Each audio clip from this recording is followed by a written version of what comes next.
Welcome, everybody, to another episode of Amplify Your Business. Today, I'm talking to an entrepreneur who has an itch that he just continually needs to scratch. He's a serial entrepreneur. He's doing some really exciting and cool things, and I'm very excited to learn more about his business. But before we get into that, I want to welcome Jason Raposa. He is the founder and CEO of Goodfills. Welcome to the program, Jason. Thank you so much, Lance. Thanks. Okay, so before we get into the story and what your business is all about, tell me what are three things that you think every entrepreneur needs to know? Um, let's see. So there's a few things that I always kind of tap into. So if you're a first-time entrepreneur, I would always say try to learn as much as you can about the individual jobs that are part of your journey. So for instance, I'm in CPG, consumer packaged goods. So try to learn how to make the product yourself, right? So if you learn the job yourself and you can kind of go to that depth, then that means you can hire really, really good because you know exactly how the job is done. Yeah. Number two, I'd say is to do an MVP. That's a tech term, but minimal viable product. Basically, test the thesis of your idea without outlaying a ton of cash, right? Make sure that people actually want it, that people there's a product market fit, approaching product market fit to make sure that people are actually going to be buying your product. Because if nobody buys it, then you're dead in the water right there. With that said, the third part of that, probably the third answer for that one is also don't build something without doing like a mom test or the equivalent. If you're familiar with a mom test, basically you gotta figure out if people are actually going to buy this thing. So I guess two and three are kind of like similar. Yeah, yeah, completely. And I think you're bang on. I mean, any time that you're creating anything, if you don't have an audience that's going to actually be purchasing that, you're going to be really starting from a really difficult position. And so get that minimal viable product, like you said, out the door. Make sure that there are people that are going to respond well to it. And I would actually the instead of using mom, because the mom test is kind of a bit of a misnomer, I find Yes. too, because you don't want your mom doing it because she's going to be like, "Oh, this is wonderful, Jason. I love it." Right. Yeah, and she's always going to be your biggest cheerleader. So, Well, um, that's the term though. It's just called a mom test, but it's what you're basically saying, where it's like yeah, if you talk to your mom, she loves you, so she's going to say, "This is a wonderful idea, honey." But in reality, you have to ask questions without basically showing your entire product to somebody and saying like, "Hey, would you yeah. buy this thing?" Instead, you've got to tease out ask the questions that teases out the answer that inevitably leads them to believe that your solution is actually the solution that they need. Yes, exactly. Okay, so let's talk a little bit about Goodfills then. There's probably a lot of people on this call or who are listening to this call, I mean, who probably haven't heard of your company and what it is that you guys are trying to accomplish over there. So, what do you got going on?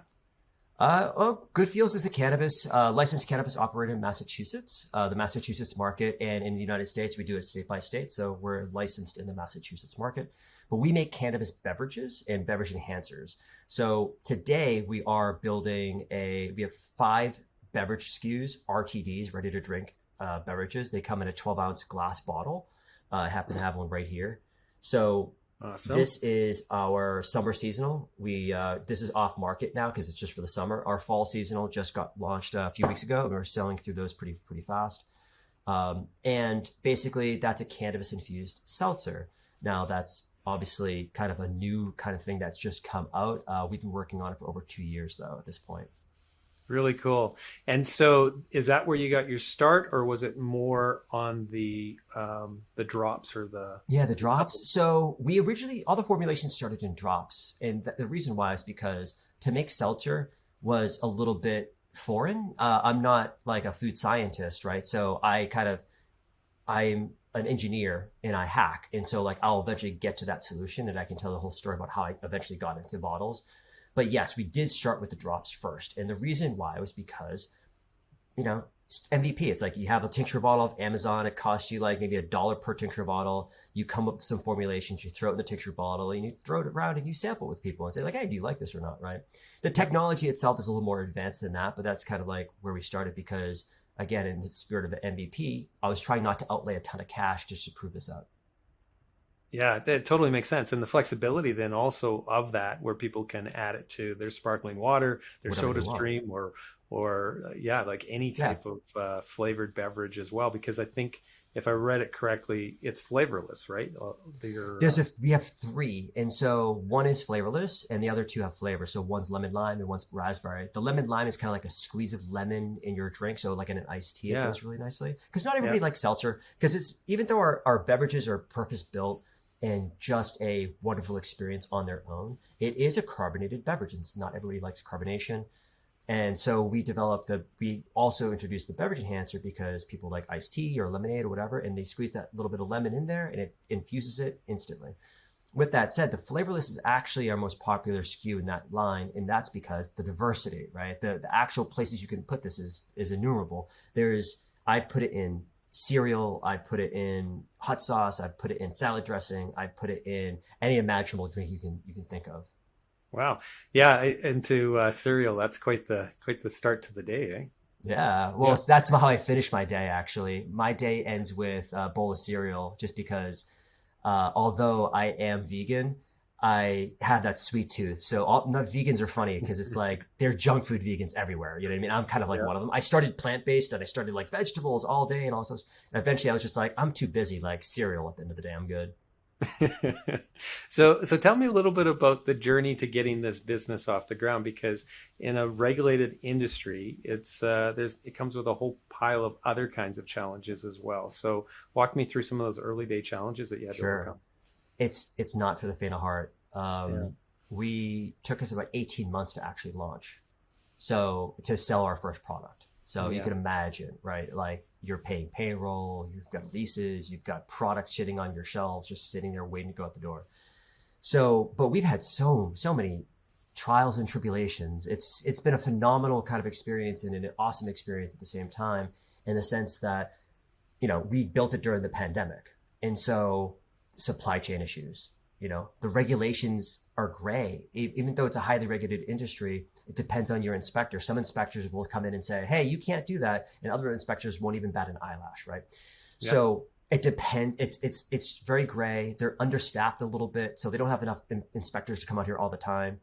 But some of the earlier issues that we had specifically were around sourcing just building materials, right? So we got delayed several months just because of building materials, right? Because we work really fast. I'm from technology, so the motto in technology in often cases is move fast and break things, right? Yeah. And so applying that same thing to a CPG product is, not in your best interest most of the time, because you don't want to break anything because it's CPG, because you have a really strong brand behind it. You have to really take time to build it, right? But when it comes to the actual build out of the facility, oh, forget it. Like even finding a place was just finding a place, because in the highly regulated industry, you can't just go into you can't do it out of your house. And you can't go to the corner, like open lot, and be like, hey, I'm just going to choose that spot. There are very special designated areas that you can Yeah. do this in. And Yeah. inside that area, all the landlords know that they've got this golden ticket. And so anytime you mention the word cannabis, they double, triple their rent. I had one operator said, $8 a square foot. I said, all right, just so you know, try to be totally transparent with you, because we do everything above board here. We are in cannabis, and so we'll be using this as a cannabis manufacturing facility. He goes, okay, great. Sends me the contract, $15 a square foot. Jeez. So it's like, it's everybody thinks we're floating in money, we're swimming in cash when we're in this industry, but it's simply not true. Yeah. So especially as a small time operator like myself, who was self-funding this, I was sticker shock every time I would mention the word cannabis. Yeah, yeah, that's really unfortunate, right? Because I mean, it's obviously going to thwart a lot of innovation and the startups. It just makes things that much more difficult. But I guess once you get rolling, it becomes then a little bit of a, you kind of have a wall around your successful business then a little bit too, because the There's a bit of moat. cost of entry is going to be a little bit more difficult for those coming in later. Yeah, we have that built-in moat where we're a fully licensed operator, and we've been in market now for like 8 months, but now that we're here, you're right. There's obviously some of that, advantage that we have now over other people. With that said, though, we're very welcoming. I talk to so many people who are trying to get into the industry, and I try to help as much as I can. Yeah. Well, and that leads into, I think, a comment that you made before we hit the record button was just talking about the loneliness of being a CEO, the loneliness of being an entrepreneur.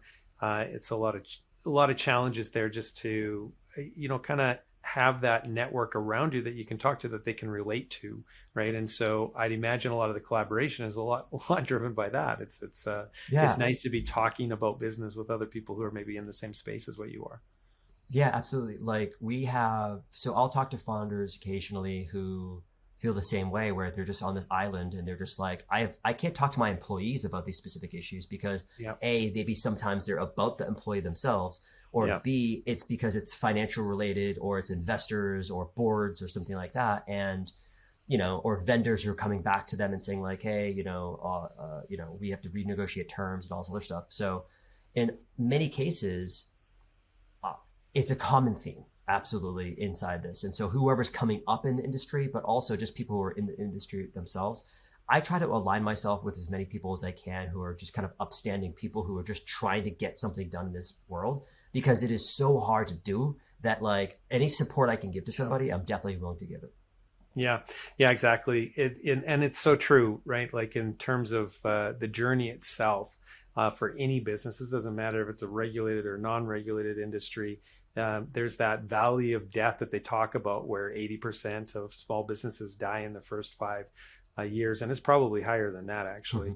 And so it is one of those things where if you can give somebody a little bit of support because you've gone through it yourself and you understand that, it's just a super rewarding thing to do. And that's part of the reason why we do this show, is to try to give a little bit of a platform for small businesses, but then also build that community as well, right? And so I'm a little curious about the things that you bring to the table, from the background that you have. I think you said you're 20 plus years as a programmer in the IT or technology space. And so, what advantages do you think you've been able to apply from that experience to a consumer packaged goods business? Sure. Not IT. That's my little geek coming out like, not IT, not IT. I'm a programmer, Technology. technologist, computer scientist, engineer. Yeah. But that's a common thing that people say. So the what I leverage most is just my operational excellence. But beyond that, making just the basics of being able to understand a P&L and a balance sheet, and making sure that like everything's, all the numbers add up and they're going to the right spots. Being able to leverage negotiating with vendors. I've gone to back to vendors many times and saying like, we got to do better, we got to do better. So negotiation skills come in handy all the time. But on the engineering side, really what it comes down to is we're a food and beverage tech company. So everything we do is tech driven. So everything we're talking about, we're in the lab nonstop. R&D left and right. We have at least 5 or 6 products we could launch any day now. If we had the right, if we procured all of the, packaging and all this other stuff. Besides that point, we have ready to go stuff that is literally something that people would love in this market, but we hold on to it because it's not time yet. And so that's a lot of it. Right. But that's my background and that's what I love to do. I love to be in the lab with the team and just like iterate over different ideas and talk through like, what if we did this? What if we did that? All right, tomorrow we're going to have these 5 experiments. Let's run these experiments and let's see what comes out. And then what we do is, and this is something that many companies do not do in this industry because they don't come from a CPG background or a business background. They're just cannabis people, or maybe they're coming through like a heavy finance background. They just have a lot of money. They're just trying to get into the market. But we take a real strong CPG lens at this, where we are constantly focus grouping, right? We are one-on-ones, surveying, focus groups. We really ask really hard questions so we can shine the light on our own products to make sure that we actually are putting out something that people are going to want, because we're not doing this exercise because even today, people in the industry still feel this way. As long as you have the word, as long as you have a cannabis product, it'll sell. But at the end of the day, like there's more competition coming online all the time, and you have to be able to differentiate yourself on the shelf. So for us, it's like really taking a hard look to make sure that people are really going to want this, and finding the gaps in the market through our research also to figure out where these products will fit into the future. Yeah. Yeah. And so one of the things that I noticed on your website is that you're strictly wholesale, so you're not doing any retail. Is that a strategic decision, or was that a regulatory issue? That's a regulatory issue. So there's some technology that does exist that allows us to go closer to the consumer.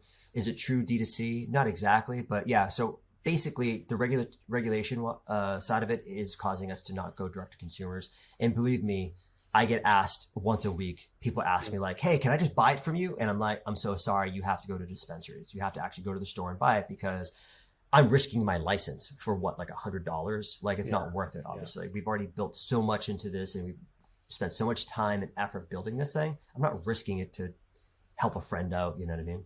Yeah. So I'm curious about that then, because that's a restriction, but you were also talking about the focus that you have. And that also forces you to focus then on one channel of distribution. Do you find that Mm-hmm. helpful, or would you have preferred that flexibility at the beginning to be able to? Um, a little bit from column A and a little bit from column B. And the Yeah. reason why is because it's great to focus on, there's only 240 stores in Massachusetts. That's it. Okay.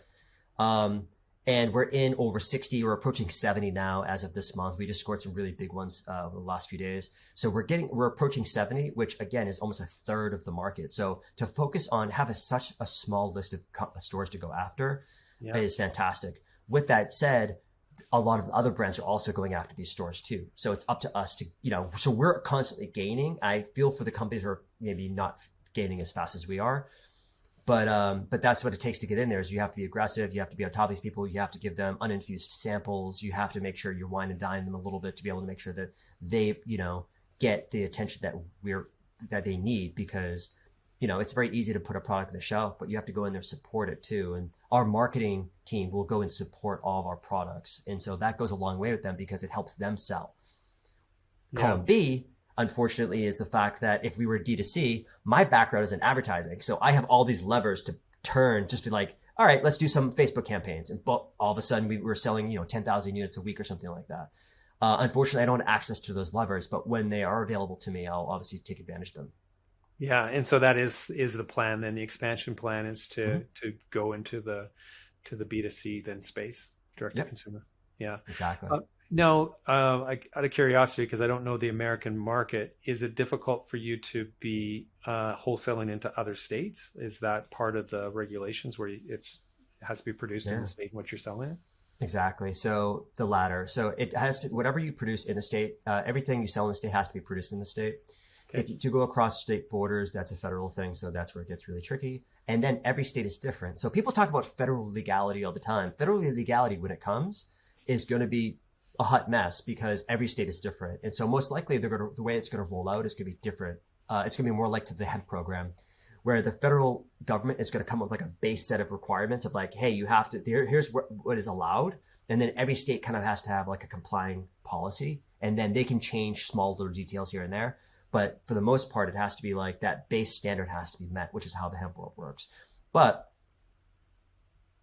going into other states is something that is becoming a lot easier now because now we actually start co-manufacturers are starting to pop up, distributors are starting to pop up, like all these, I wouldn't say ancillary, but all of these helpers for brands are popping up in these individual states. And so we actually have discussions with several states right now. We're in active discussions with bringing our products there, not because we would build a facility from scratch and get our own license, but we would license our brands to these co-packers to be able to go in there and manufacture up to our specifications. And then we'd be into those markets as well.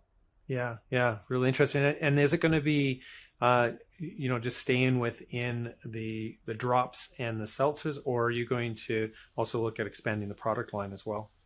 Very good question. Yes, we are actually. Right. So beverages is kind of where my heart is. And so, but it's a long-term play. Beverages right now only make up 1% or 2% of revenue of cannabis, right? So it's fairly on the small side. Massachusetts does a little bit better. It's one of the states that does have a higher amount of beverages being sold on a per transaction basis. However, the beverage enhancer does phenomenal, right? So for us, we're selling tons and tons of beverage enhancers because that is a really great consumer value because it's multiple servings, right? Mm-hmm. So there's that. But beyond that, we do have other products we'll be launching in 2023, including non-beverage products, which is a new announcement to many people who may be watching this. Awesome. Well, very exciting. I'm glad that we got the scoop on that one. Mm-hmm. So I'm curious, you've been at this now, I think you said you started in August of 2020, right? So kind of in the early days of the pandemic. Was there anything about the pandemic that made the business easier or more difficult? I imagine, again, it's a little bit of column A and column B. Just from your experience through that, starting a business in that environment, Again, did it allow you just to have that hyper focus that you are really, appreciative of, or was it something that you felt really impacted your growth? It definitely impacted our growth because we should have been launched in 2021. We ended up launching eventually in 2022.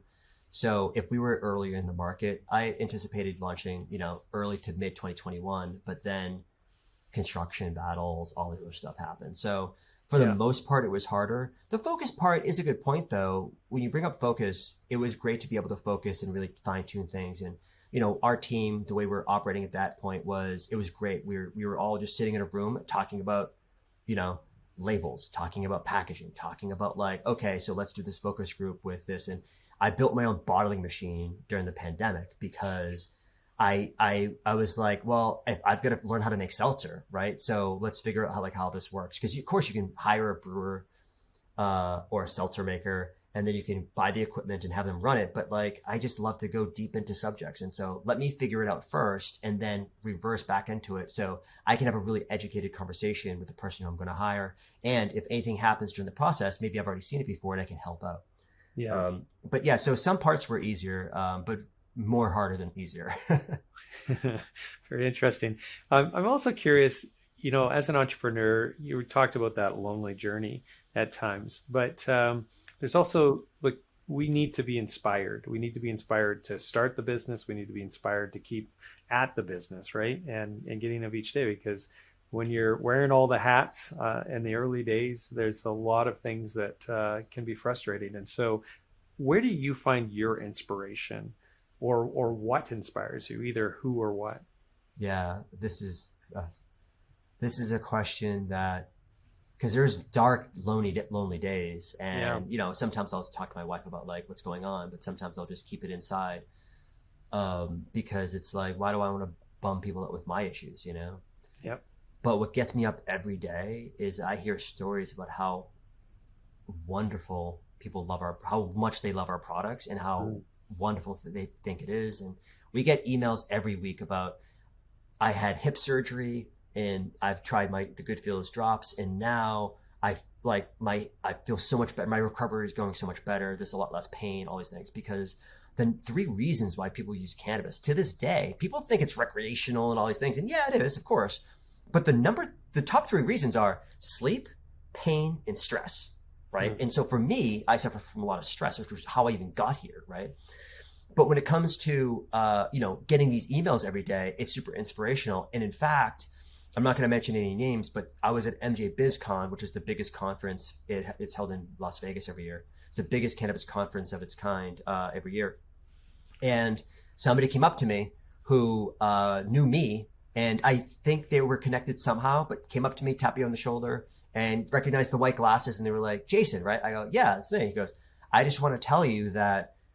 3 months ago, my grandfather was, given kind of like a short sentence kind of thing on cancer. And he started taking your products reluctantly because he was against cannabis for the longest time.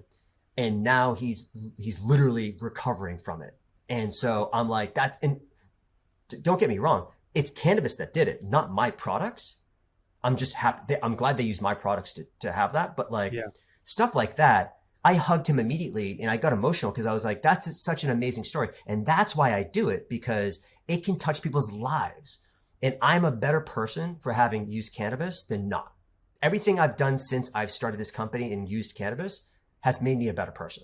And yeah, without a doubt, if I was to do it all over again, I would 100% probably would have started sooner in reality. Because I'm not a yeah, legacy cannabis consumer. I'm the dare generation where people were like, you can't do this and you're the devil if you do it and all this other stuff.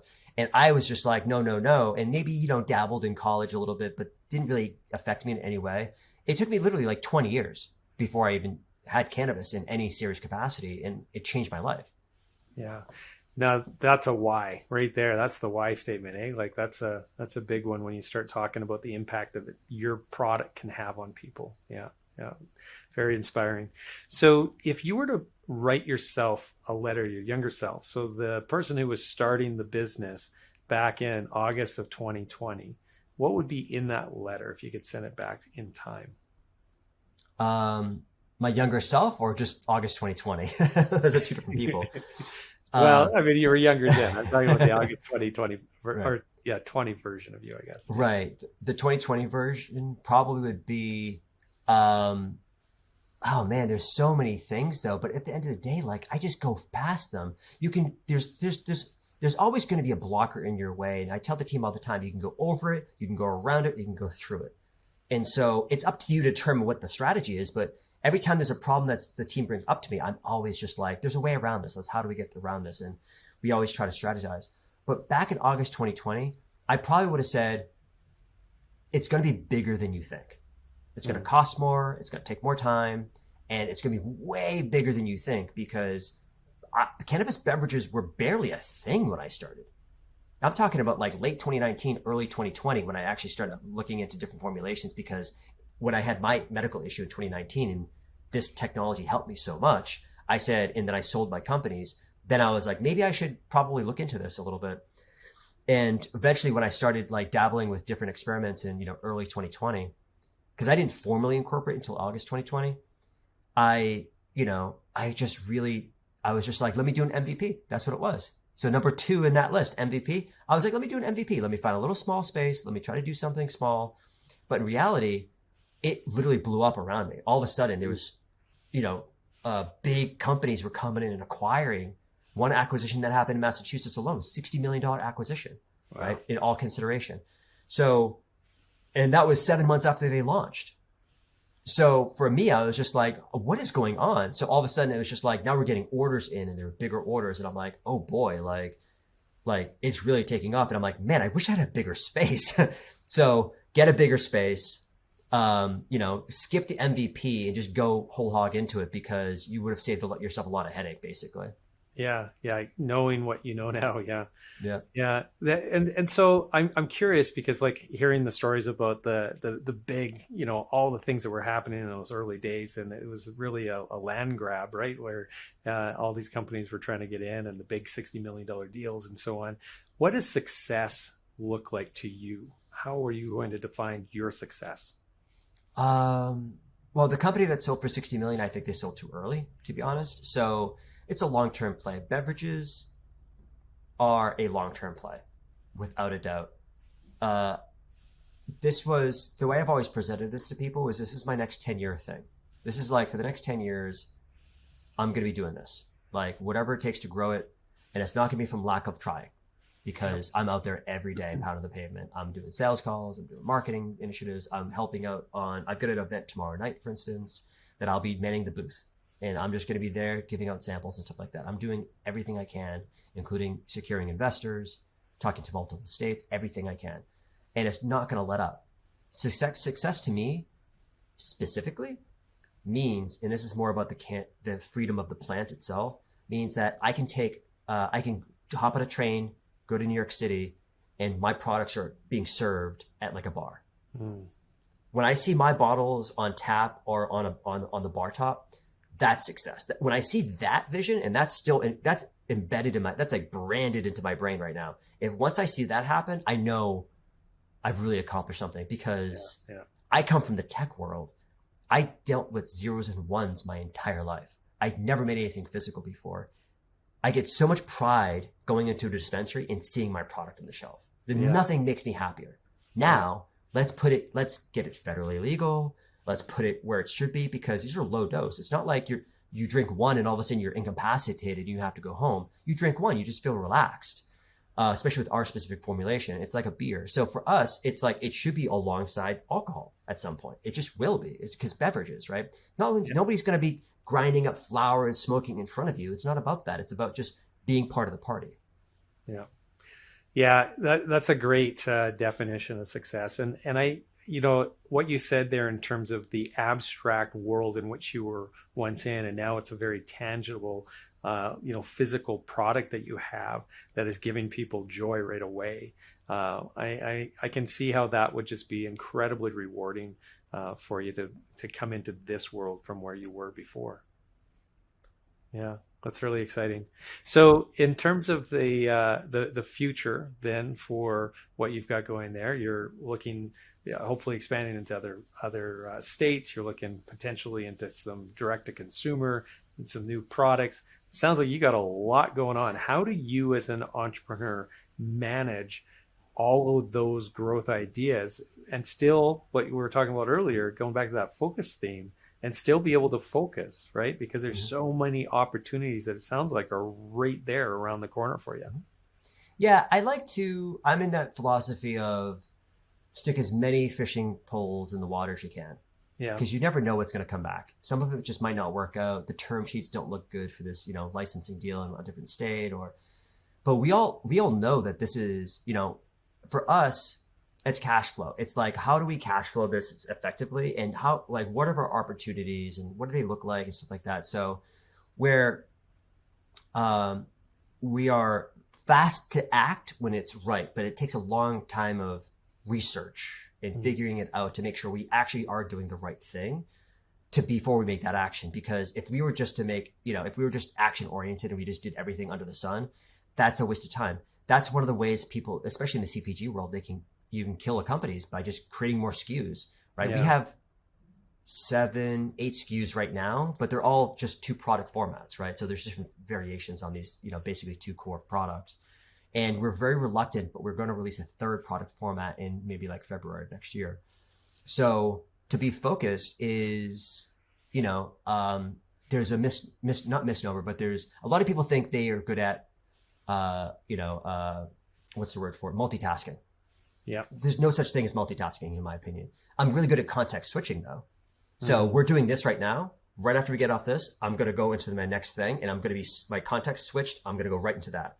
Yeah. Again, I'm analytical. I'm a programmer, so I'm like wired that way. But I don't really have downtime.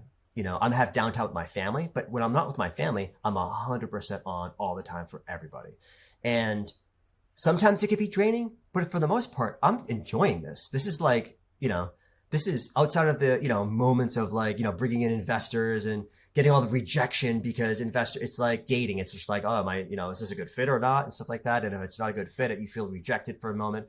But I give myself 30 seconds of rejection and then I move on because you can't dwell on it. You can't just keep on going. And so, uh, it's kind of, I don't want to compare myself to a shark, but when a shark stops swimming, they die. And that's Yeah. kind of what I'm doing right now is like, we're always just punt on the hunt. Like, what are the opportunities out there? And we have to be very selective with which opportunities we want to go down because we've got a really good thing with what we have already. And we are going to continue to grow this. But while that's growing and while that's gesticulating and trying to grow into something beautiful, we're going to just be looking always at more opportunities, and bringing our products to new states is just an extension and not necessarily like a new SKU or anything like that. Yeah, yeah. I love the analogy of the shark because I mean, any business, you have to be moving. You have to, otherwise you die. If Yep. you're not growing in some form or another, if you're not expanding, if you're not finding new opportunities, trying to seek that out, yeah, it's really tough to survive. So I really, really appreciate that analogy. Well, thanks so much for sharing your story, Jason. It's just wonderful to hear what's happening down there in this space, in a regulated space, and some of the challenges that comes with that, but then also some of the opportunities and just the excitement that you have for the things that you're doing. So I really appreciate you and what you're accomplishing as an entrepreneur. It's exciting. Thank you so much, Lance. Thank you for the time you allowed me to have this time to explain to you kind of what our vision is of what the future of cannabis looks like. So now, in that the spirit of community building and connections and everything else, if somebody wanted to reach out and connect with you, what's the best way to do so? I'm available everywhere. So Instagram, LinkedIn. My email address is just jason@getgoodfeels.com. I read every email. I'd never let an email go by me. I'm an inbox zero guy. So I have to read them all. But basically, LinkedIn is really good. So if you just Google my name, LinkedIn probably should pop up first. And I'm very active there. I've got lots of followers and get lots of views on my activity there. So that's the best way to follow up with me. And we are looking obviously for investors as well as partners in different states and all that fun stuff. Excellent. There you go. Reach out, everybody. And if you like this episode and you want to check out some of our past episodes as well as all the future ones, head over to amplifyyourbusiness.ca. That's where you're going to find all of our episodes. And also, if you're watching this and would prefer to be listening to it so you can be a little bit more mobile, just search Amplify Your Business on your favorite podcasting platform and you're going to be able to find us there as well. So until next time, everybody have a prosperous, wonderful day.